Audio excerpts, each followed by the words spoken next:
Good evening.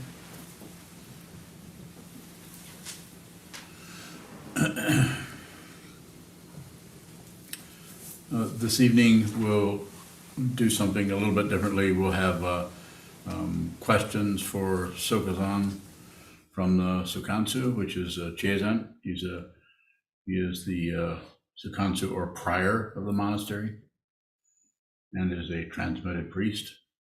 We'll start out with some questions from Chiezen, and then after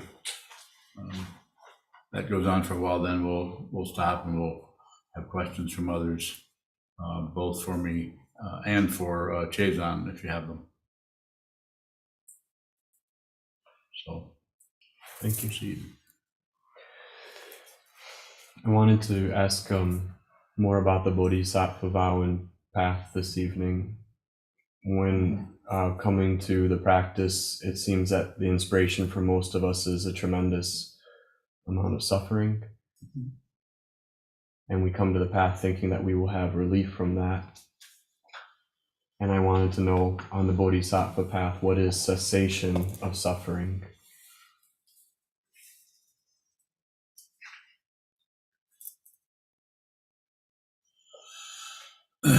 It's going to show up differently for different people, depending on the causes and conditions or karma that you personally bring to the path. It can show up differently.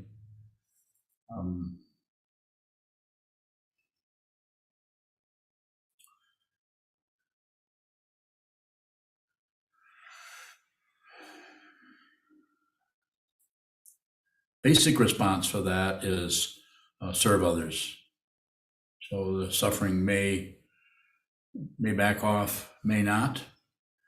The causes and conditions, again, that are behind your personal or anyone's personal karmic load of suffering is going to be quite a bit different. And the path gives one the opportunity through the vow to be with all things, through the vow to put others before yourself, to begin to address others, how they're doing, what they need. So putting others before yourself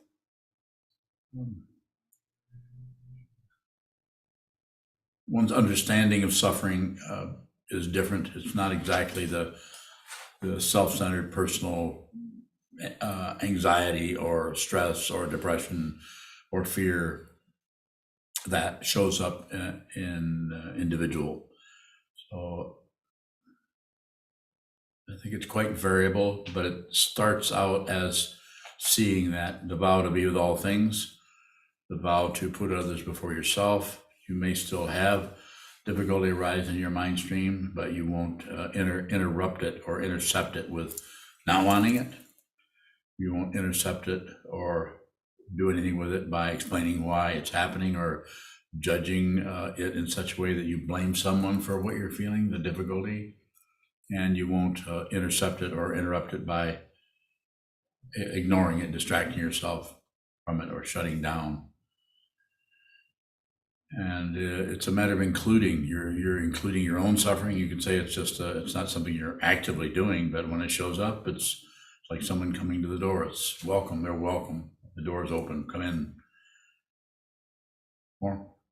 There's fear around suffering, that there's active energy holding suffering at bay, because I can't imagine feeling the entire weight of that. And I want to know, how can we develop a willingness to actually feel unmitigated suffering? Yes, just the way it looks is just, and again, it's very individual, very uniquely individual. Just continue to return to the vow. Return to the vow to be with all things. Just renew that vow daily, and until you are that vow. And then when you are the vow, you may suffer, you may not suffer, you may be intensely in pain, or you may not, but you don't do anything with it. You don't push it away. You don't even accept it. You don't do anything with it. It just shows up because it is dependently risen and it can't find a self anymore. Is there anything to do when the situation right now is suffering?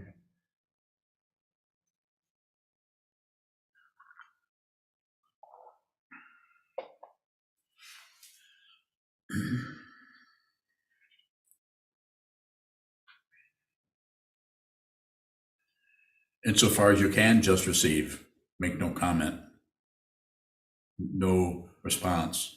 The other word that I've used recently in a talk is whatever arises, don't abandon that for something else, or there's no outflows. There's no something else. Something occurs, positive, negative, neutral, however it may show up, and you do nothing with it. You don't convert it into some kind of personal agenda about that, to get rid of the suffering, to understand the suffering, even to be a better bodhisattva. Go ahead. My understanding of the basis of the path is the bodhisattva vow to serve others. Is there any way to move through that suffering in a way that allows us to continue to relate to what is around us?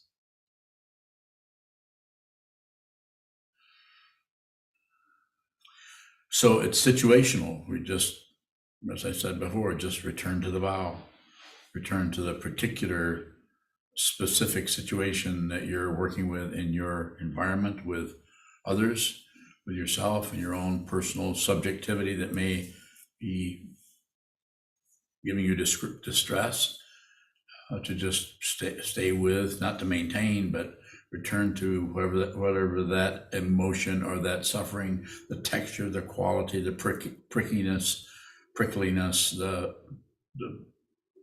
the stench, the whatever's arising there, to do nothing with it. We'll cover it up. Don't abandon it with commentary about it, explaining it. Do nothing with it. Just feel that.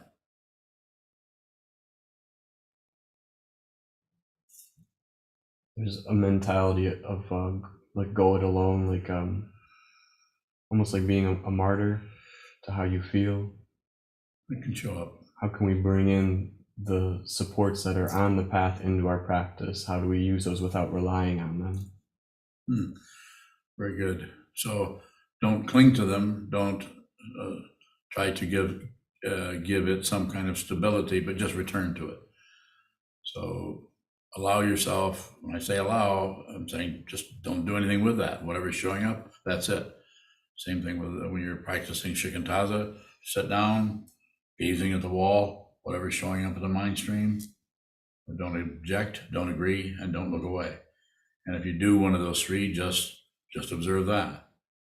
Simply put, this is also happening in when you're walking into the kitchen, when you're in your house, or you're with with Sangha members or other people, or you're at the store.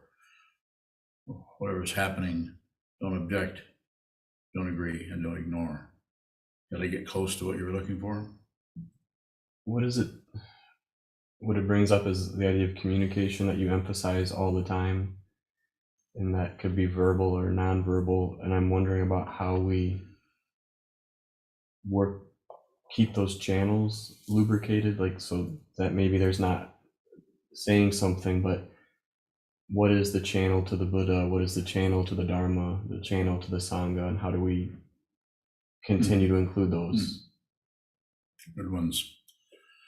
So it's all three of those are probably going to show up in your relationship to the world, your relationship to the environment you're in, your relationship to the Sangha, which you meet members of the Sangha all the time.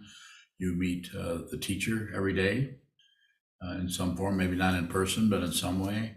So Buddha, Dharma, Sangha, it's the idea of just returning to that, not maintaining it, but returning to it. It's as a Suzuki Roshi would say, a beginner's mind. It's just you're doing everything over, just starting from scratch, starting from beginning on everything.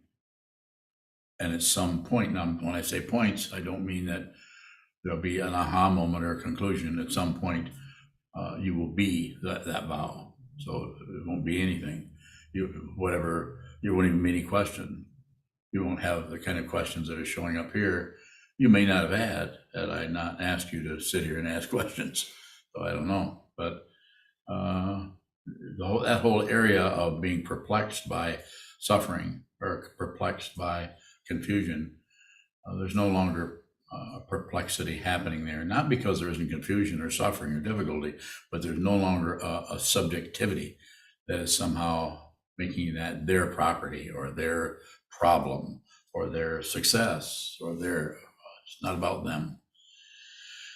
So therefore, you would be able to actually, in your mind stream, experience very difficult emotions without anything else arising as that is difficulty is there, suffering is there, raw, rugged, fiery, heated emotions are arising, to use those ways of expressing that, but there's no wish to do something else or get away from that, or retreat or solve it.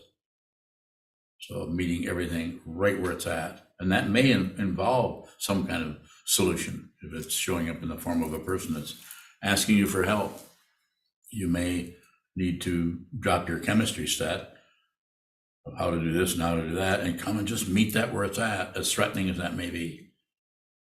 So the threat is not knowing what to do. The fear that if I actually meet things where they are at, there will be no reference point of how to relate, and I can't predict what I'm going to do.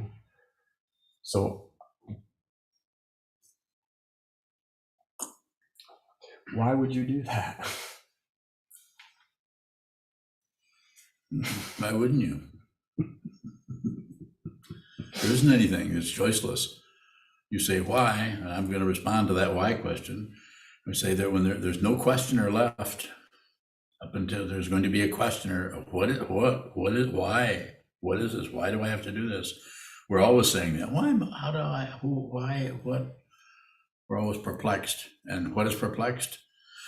The subjectivity that is wrapped up in a ball of me, and my stuff, the narcissism. I'm not talking about some kind of obvious egocentrism, but that very, very subtle kind where people might meet you and think they might not think you're necessarily holy, but they might think you're not presupposing, or you're not extending yourself much. So no visible signs of self-centeredness or ego, but you know about them.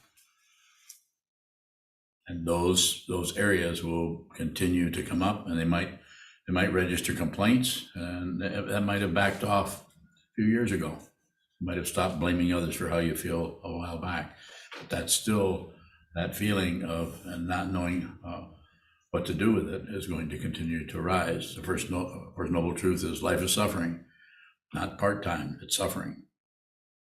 And you say, why would you do that?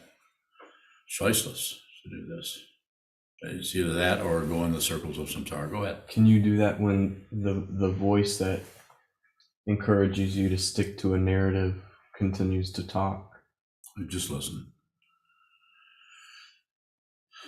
No, there's no effort to be someone else, show up as someone else, or be someone else, or have a different kind of thoughts. Or it seems that when going through this intellectually or conceptually, it might be able to draw some lines to it, but when none of this is clear, how can we function? How can we act when all there is the movement of the confusion? So that is awakening. And what's there is there's just some kind of objection around the corner, some kind of objector objecting to this. And it is using as its credentials the suffering, the pain, the difficulty. Must be something going on, because I don't feel so good, or this is not comfortable. Must be something that there's still somebody there that is turning dependent arising into an individual problem, issue, description, personalizing what is happening in your mind stream when it is there. The personhood is unreal. Go ahead. Can we communicate our negativity without it? Again? Can we communicate our negativity without it reestablishing or reaffirming that narrative of a self? Yes. Yes, you can. How do we? And you better. Recently said on Monday something along those lines, like say how you're doing, or say how you're feeling, and you've also said don't kind of just chitter about practice or what's going on. So what is the appropriate way to communicate our negativity and our difficulty?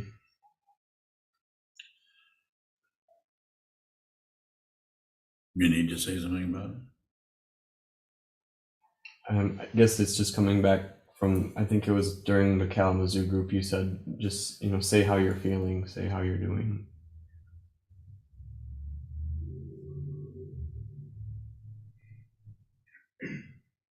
So what is it you want to know? I want to know about how to acknowledge a situation which only seems to arise because of a belief in a self and other, without it further rooting us in that relative narrative. So watch the rooting. And that's where it takes some guts to go ahead and be foolish.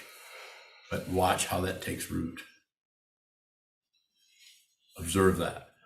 That is an area where ego is still trying to get a very subtle credential for accomplishing something or stopping something or being somehow valuable. I'll just stay in the other room. I won't interfere.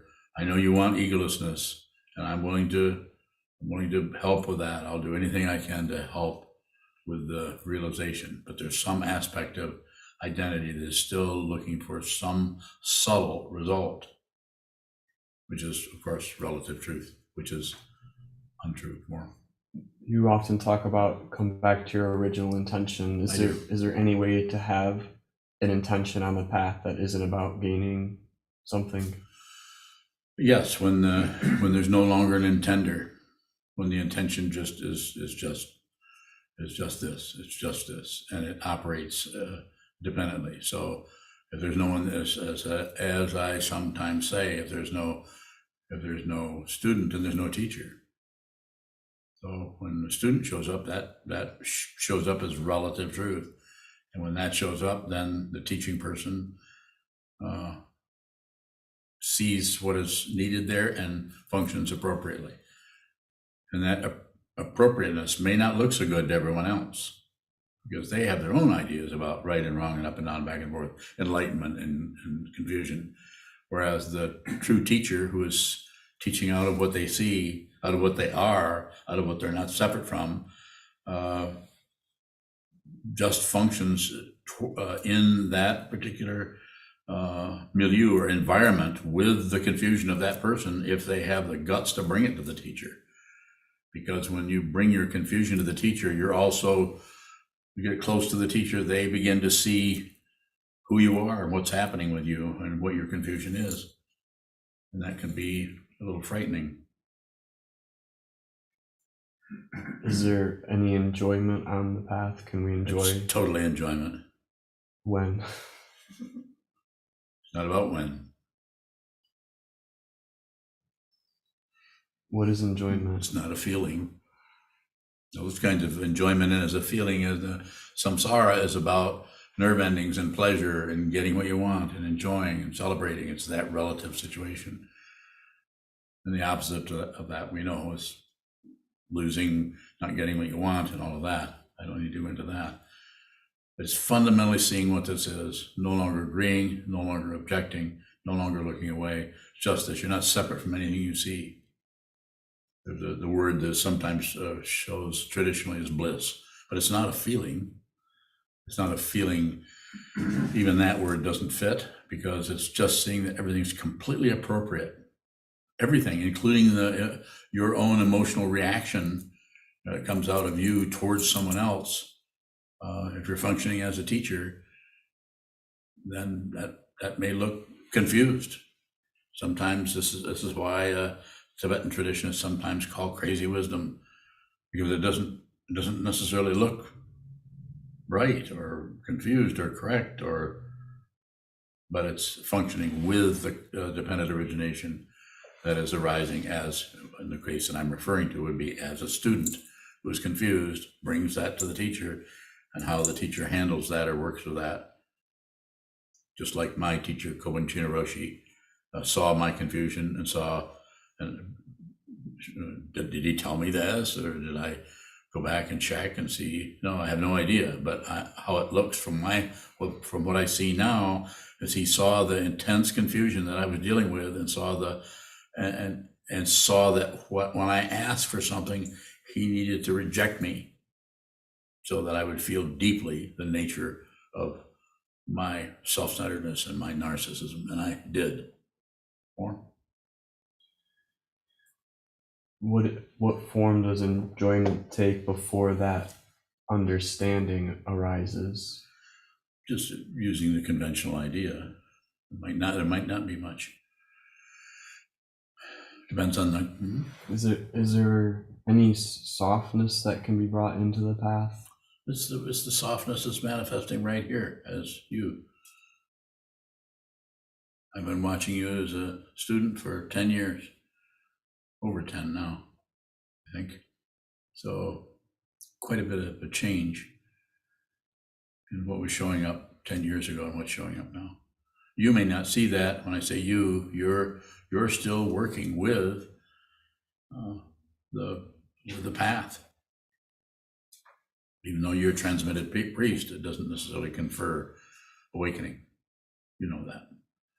It just means that you know what you know, and you know what you don't know, and you don't get them mixed up. And you're able to respond to people's questions honestly, genuinely, sincerely. Could you say what it means for the teacher not to have any say-so? I can. It looks like the teacher's deciding things, and it just looks like because the teacher is kind of in charge. Kobun was in charge. It was like insofar as a feather is in charge. But as I've said before, Kobun was like a feather most of the time, but when it was necessary, he just turned into a sword and lopped your head off. So was he in charge? Not really. The only words I remember the tone of his voice, and heartbreaking to remember.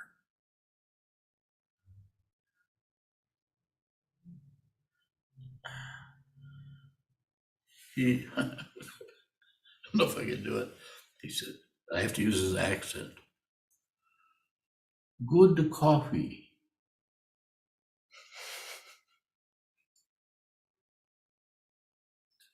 His cup was black. More.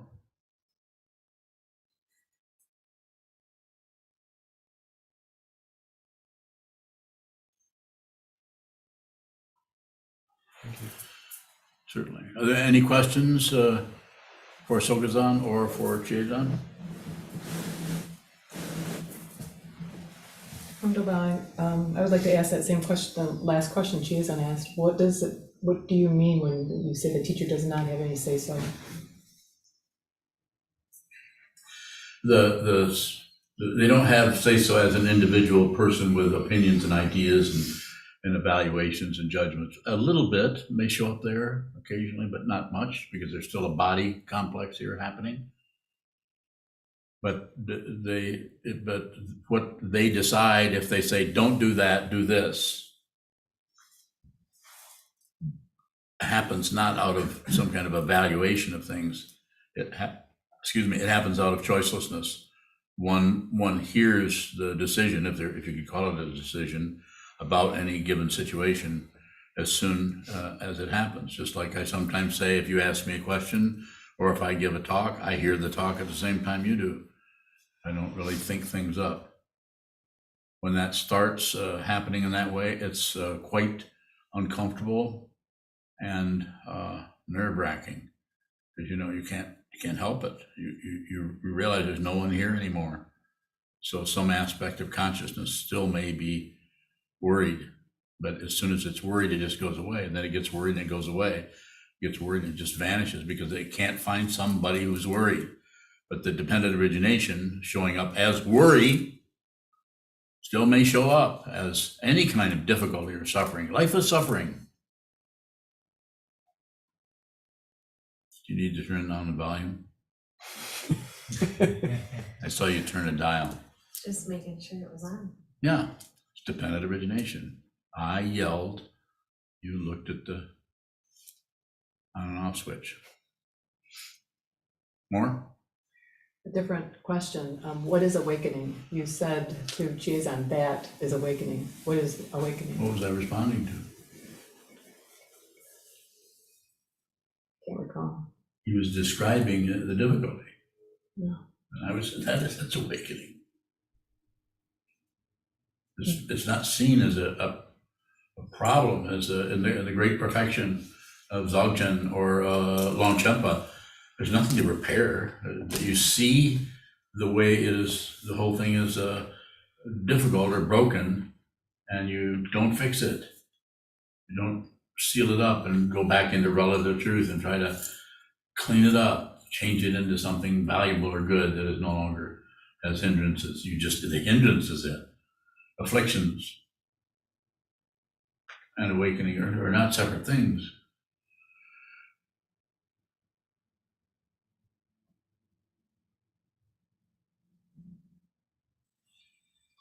Another unrelated question. What is a bodhisattva?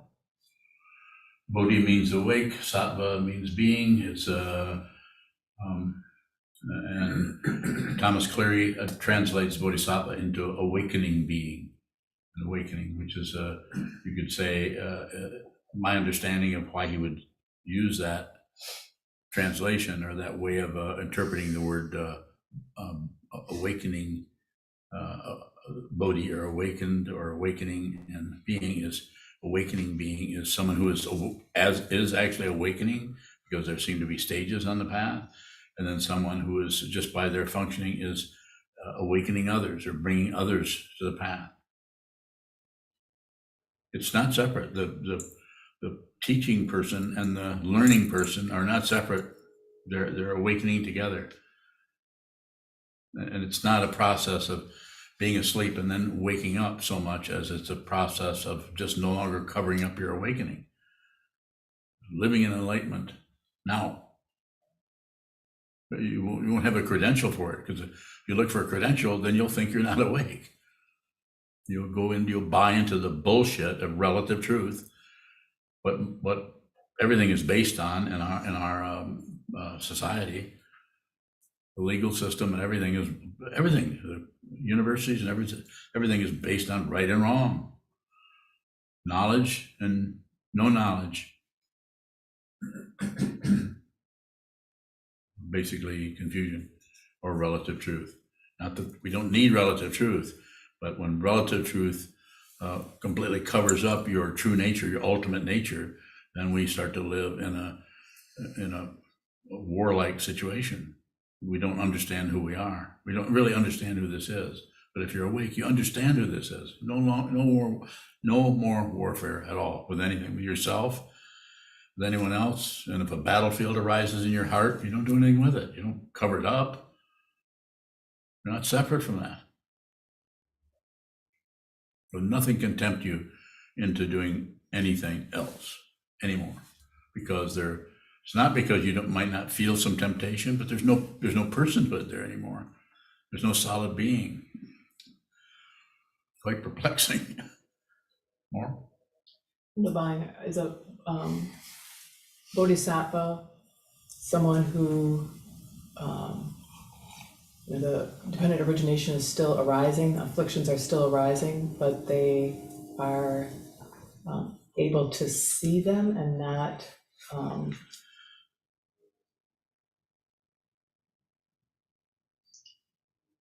I guess you typically say blame others, but I want to say I don't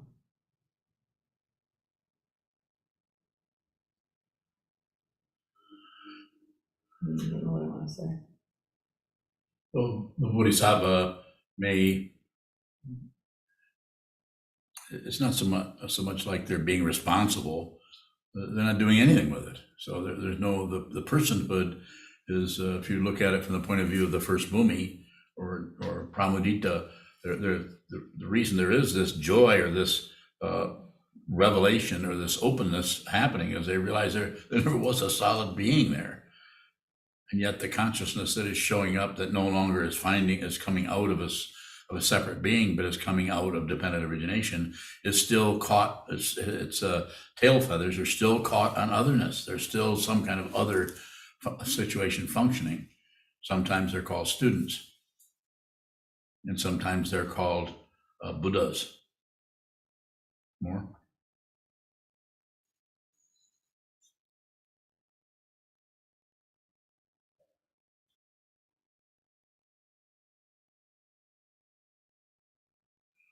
Any further questions?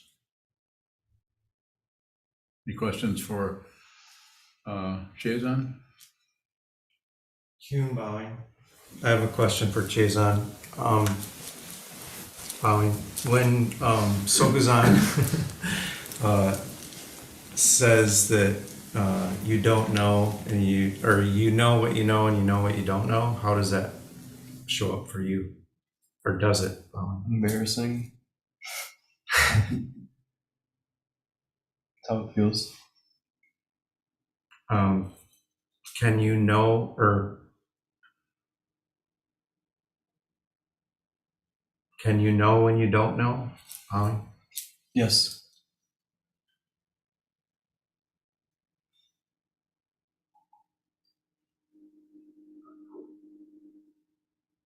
Hume bowing, does it feel like you can know when someone else doesn't know?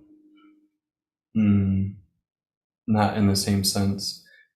It often shows up when someone asks a question and I immediately know you need to ask Sokuzan that.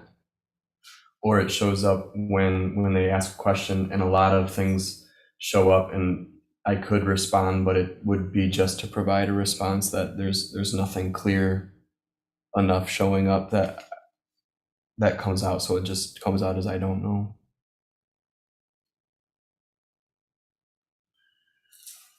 Is there also times when there's no response and you want to do something with it? Mm-hmm. Yes.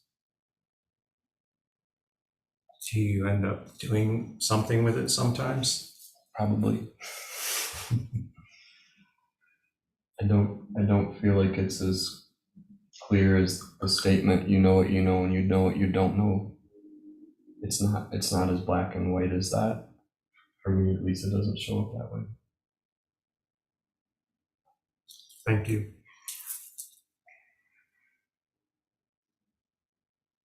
Nishika, is there a particular intention that's helpful for a student when going into a Dokuzan?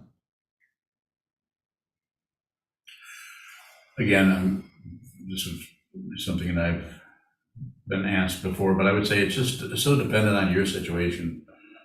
You come in, the idea that you're going to Dokuzan or have an interview with the teacher, you are as genuine and sincere as you can be, but there's no standard to live up to necessarily.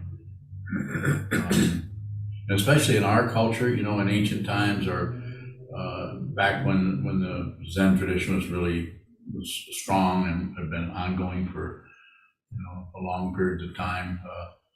Might have been a different situation then with practitioners, but now we not only have the Zen tradition, but we have the Kagyu tradition, and then we have this crazy country that we live in, the structure of society here, so the people here are raised in a particular structure of society, and then they stumble into this teaching, going back 2,500 years, they begin to study it, and then all the enculturation has been happening to you with your family, and everything is you don't just shove that off to one side and have this pure practice.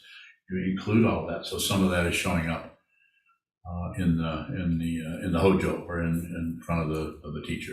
And the teacher, they're also working with that, endeavoring to see rather than being born in Tibet or born in Japan, and with all their culture coming here, as Kobuchino Roshi actually started backing off all the forms. I didn't talk to him about it, but he didn't emphasize even the forms we have here necessarily. Some, but not very much.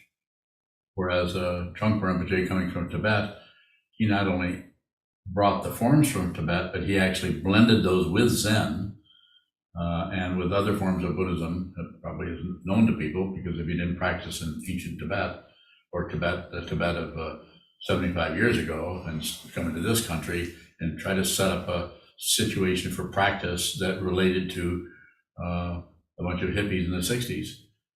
When I say hippies, I mean people that were going through that kind of cultural situation, people that would be able to understand the Buddha Dharma on kind of Western terms instead of, and so all of that being said, long preamble, it would be very situational. It would be how you did that. I don't set up too many strong forms because I want people to bring to me how I can fundamentally help them. So as a monk, you would come in and do 3 prostrations, and it would be fairly formal in that way, Dokuzan. But as someone who is a student who is not fully ordained or is fairly new, they may just decide to do prostrations, and that would be fine. I would receive that. But they also, there's not a requirement. They would come in, sit down, how's it going? Not too bad, how you doing? And just kind of talk about stuff, talk about someone's family. May get into Dharma questions, may not. Quite often people say, they might think they're the first ones to say this, but they'll say, I want to have Dokuzan, or I want to have an interview with you, but I don't have any questions. That's still okay? Of course. Come in and hang out. I come in and we'll see what comes up.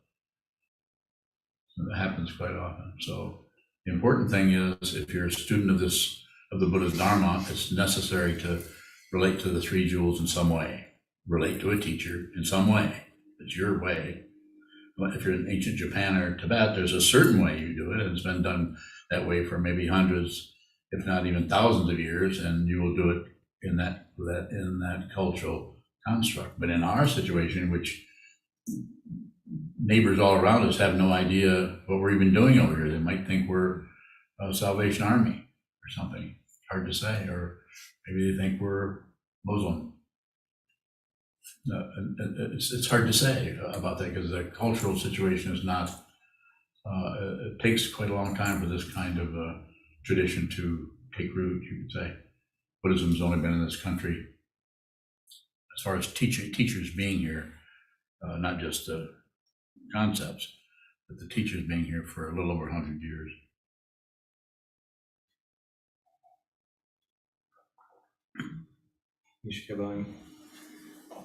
How or when is, or I guess, what does the strength of the form mean? And when is it helpful to tighten any form? So the teacher in this situation, this person looks at the situation and is aware of what's happening and aware of things that will help to keep this particular mandala together in such a way that is open, is ventilated enough that people can come in and not have to live up to some kind of crazy standard holiness, and get included into the situation, so that they can begin to train their mind from where they're at, from in the confusion of being in the Western world, our own particular psychology, socially, and so on. And so, as you've noticed, or anyone who's looked at this situation sees that forms are pretty strong in some ways, and they're not so strong in others. In other words, they're not so tight. For instance, if you live here, you've lived here for a few years. How many years? 3? 4 years. I'm not good with numbers. 4 years. How's it going for you? Okay, good. Good, glad to hear that. So you could even, if someone were to ask you, you could even make a commentary from your perspective, how these forms, the way they're handled here, have been helpful to you in some ways. I mean, you're still here, so there's something going on, because this is not a prison. Everyone is free to leave at any time, and some do. And there's nothing wrong with that.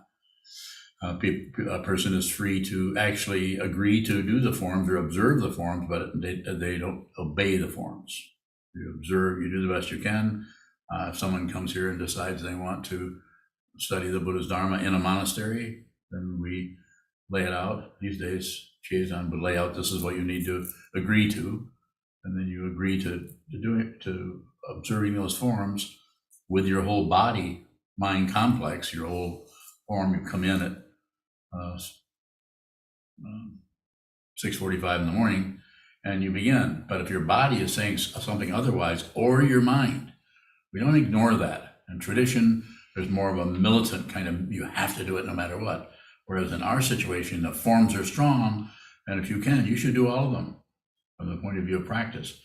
But we also have to pay attention to how you feel. We have to respect you, respect your body, respect anyone, and trust or feel or see or understand that they wouldn't be here if they weren't sincere. So how it feels to be here and observe these forms is going to be different. Some people, they just come in and do everything. Anything that's here, they just do it. And sometimes no matter how they feel. And is that appropriate? Yes. But it's also appropriate to come in and possibly move in another direction. If you move too far in the other direction, then you may talk to me and I might say, you might want to consider living somewhere else because you're too far outside the formal structure where you're not participating in anything. You're no longer functioning as the Doan or the Doshi or the Han and Bell, or you're no longer participating in things because you don't feel like it. So then that's saying, maybe you should do something else. But if you can do some of that, in other words, observe the form as much as you can, but respect how you feel, respect the feelings. This doesn't mean obey them, but leave it up to you. You might say, didn't get any sleep last night, I won't make it in. I'm sure you've noticed that. You're able to do that here. So I don't know if I got close to what you're asking about. You should get on. That was helpful. I think maybe an area I'm curious about is, say in a Dokuzan, if we tend to be casual, how I feel like we might be missing an opportunity to be more direct. I'm ready to respond. So I'm going to do it a favor. You ready? The next Dokuzan you have, I'm going to tighten it up for you. So you can get a feeling of what that tightness feels like. And you tell me if you want me to continue that way. And before I do that, I'm saying, does that work for you? You see what I'm saying? I'm not going to be mean to you. I'm not going to take the shippei in there and hide it behind my chair. And when you do something amiss, I whack you with it like that. I'm not talking about that. I'm just going to take this in. No, I mean, I can be a little bit more direct with what I see as your particular neurotic style. Is that worrisome? Yes. And this, I'm saying this to you specifically. I could say it to anybody really, but because I could do that with anyone. But I'm saying because the way you're asking the question, it's difficult to put into words so much. But sometimes people come in and say, I give you permission, Sokuzan, just lay it on me. Tell me. It's like they're misunderstanding what this function is. I'm here to mirror back to you, but that mirror may not be a reflection of what you think you're emanating. So that's why it's a mirror. You actually get to look at what the teacher actually sees. Recognize that? You recognize that? You recognize that? I think so. Well, that's what I'm offering this. You up for that? Okay. Further questions? So just quickly before we go to other questions that might be there, is the teaching person, if they're a true teacher, well, you probably hear me say this all the time if you listen to me much, is teaching out of, they don't teach out of a book. Say, well, let's see, they don't even teach out of the precepts. They know about them, they studied them, that's part of the path.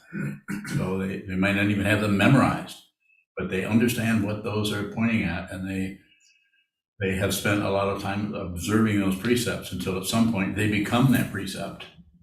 It's an odd kind of thing because there's no personhood there anymore. So the precept just spreads out into the consciousness that is showing up as an individual person whose consciousness is not separate from anyone's consciousness. This doesn't mean they're reading your mind. This is why it can be, as it's sometimes said in the tradition, you don't get close enough to the teacher, you don't get enough heat. You get too close to the teacher, you get burned. And that's not because the teacher has a blowtorch, it's just that the teacher represents the truth. And if you're bullshitting yourself or lying on any level, if you get around the teacher, that is going to be reflected back to you. Not because they're deliberately doing something. The teaching person may not even be aware of how you're being affected. I don't think Coben realized how I was being affected. I don't think he sat back and thought, let's see that. That guy's pretty full of himself. I know I'll just ignore him, or I don't think he did any of that. It might be even closer to say, that guy's irritating, I don't want to talk to him. Might have been closer to that. Probably was. But of course, what is that speaking? That's my narcissism. Couldn't possibly dislike me. Maybe he did, yes. A question from Francisco Luna. Teacher, I wonder about reality. I reflect that it is not possible to know what death is. Maybe I am in the wrong, but given that if one cannot know what death is, then what can one know about reality? So relative knowledge is there, and we can do something with it. We can study it, we can be scientists, and we can have a fair amount of clarity around that by studying it. But the whole idea of the whole word of the reality is a very difficult one to approach because it's so incredibly complicated from the point of view of relativity that we can't see the ultimate nature of what this is because we keep breaking it up into its parts. It's like, going to 15 different hairdressers and suddenly realizing you have no hair. I'm sure that example works good. It's that kind of a thing. Looking, what was it, the movie, Looking for Mr. Goodbar? Remember that one? You probably don't if you're not old. You're looking for something that isn't even there. You project onto it, and then you look for that projection. Same thing with happiness. You looked at what would make you happy, and then you do that, and then when you get that, or what shows up as a concept that reflects that particular situation, you begin to realize in your experience the nature of impermanence, and the nature of no self, and the nature of dissatisfaction. So don't worry about it. Just when it comes time, just die.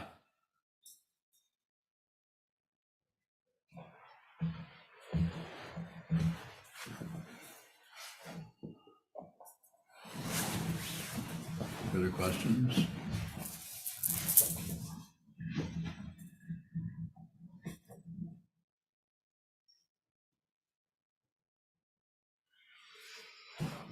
I can't really see anyone on the screen, so if you're on Zoom and you have a question, just speak up, please, and we'll try to respond.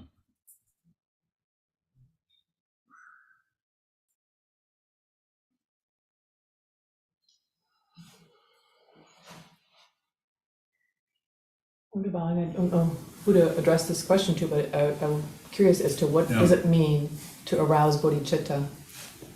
What is bodhicitta first, Bowing? I know it's been translated as the mind of awakening. It seems that it has to do with inspiration. I don't know that I have an experience that would be classical, but to me, showing up to sit in the morning is bodhicitta. Bringing the teacher coffee is bodhicitta. Raking the leaves is bodhicitta. There's that willingness every day to continue to function in the context of these forms, regardless of how we feel. That there's just something that continues to keep us from hitting the snooze button. So I don't know. On the bowing, how is that different than the vow, the intention? Bowing.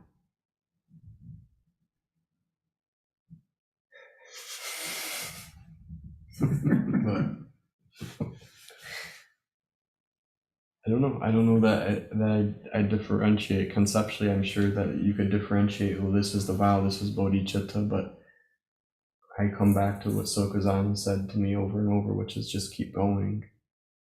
And I think that's all I need to know. So if I want to say, well, that's bodhicitta that I do keep going, or it's a vow that I keep going, it's my teacher's voice that has said that countless times, keep going, and so I do.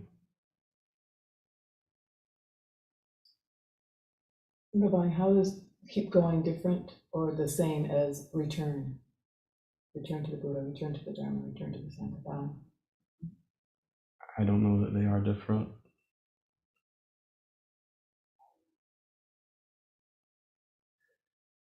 Something that I read some time ago, Dzongsar Khyentse Rinpoche said about Dilgo Khyentse Rinpoche that just seeing him was the entirety of the teachings.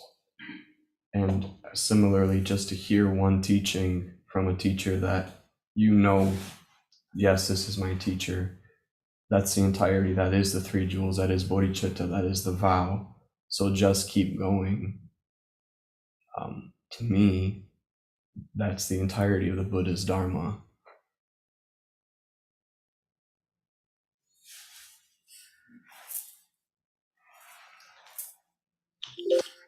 Jake Bowing. Along the same line, similar lines to Francisco's question about death, what is life? Bowing?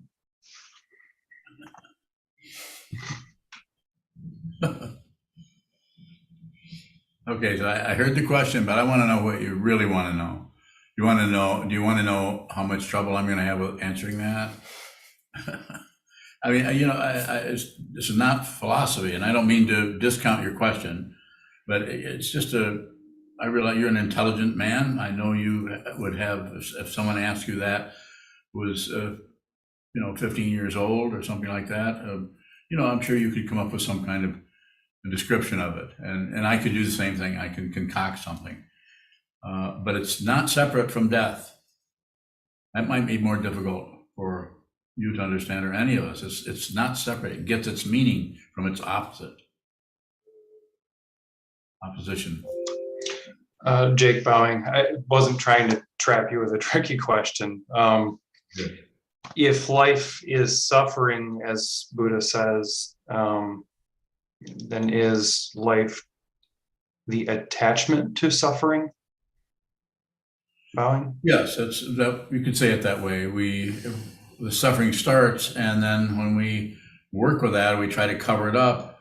Then the self-centered aspect of the consciousness, and described in the Yogacara tradition as a seventh consciousness, that area of the mind that seems to congeal into some kind of a compartment or a safety area where everything is protected.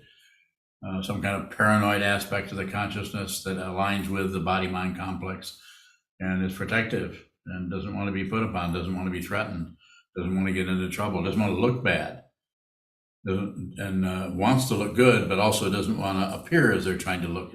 It's just a very, very complicated area. And so all of those polarities begin to show up when we start to work with the mind. We start to look at the mind through the practice of meditation, through sitting meditation. Our insight, our understanding of anything that's happening with interaction between ourselves and other people, between people that we've known for 20, 30 years, and it starts to change. We start to see more clearly what they're dealing with. We see the way in which people suffer. We might not be able to reach in and turn off their suffering switches, but we see the way, and we might have more appreciation or sincerity around and respect for their confusion, because we can see that that's a labyrinth that they're creating, that they're continuing to fuel, and we don't have the right or the tools to step into that situation. So I might be going off away from what you're asking about, but I'm going right toward what I wanted to say. Thank you. Certainly. Any further questions? Or we can close, by the way.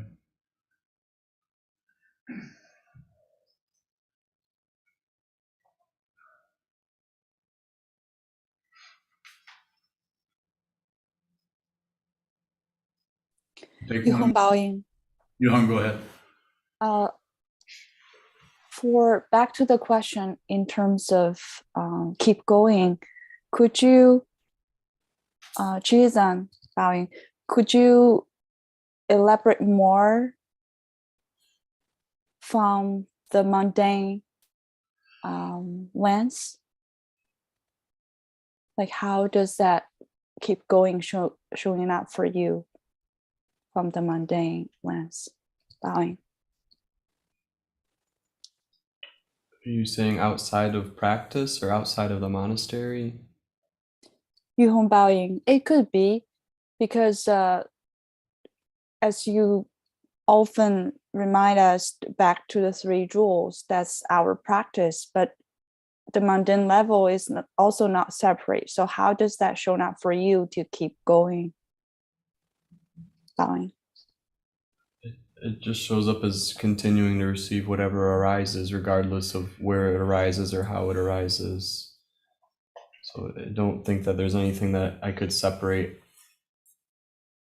from the path or Sokuzan's instruction to receive or keep going.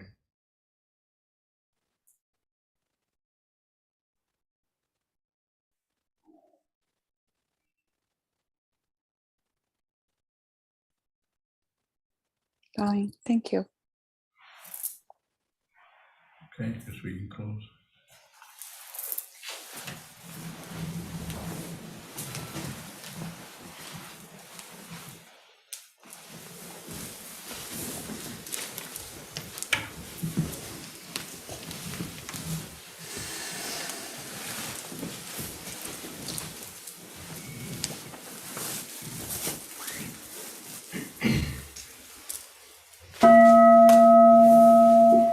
May the merit of this penetrate into all places, so that we and every sentient being together can realize the Buddha's way.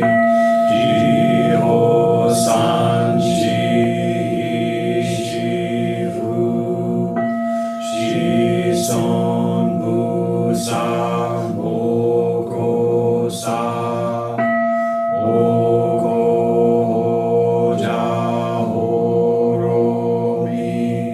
The 10 directions, the 3 worlds, all Buddhas, all venerable ones, bodhisattvas, mahasattvas, the great prajna, paramita.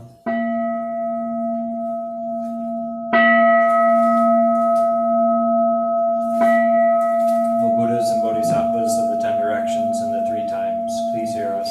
Please come down out of the light and protect Sokukoji Buddhist Temple Monastery, our Sangha, families, friends, and visitors. Heal everyone who is unhappy, sick, or suffering, and fill them with light.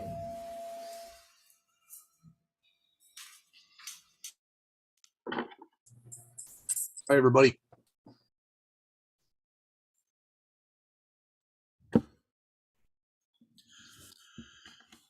Hello, Sheldon. I recognize your voice, although I can't see you.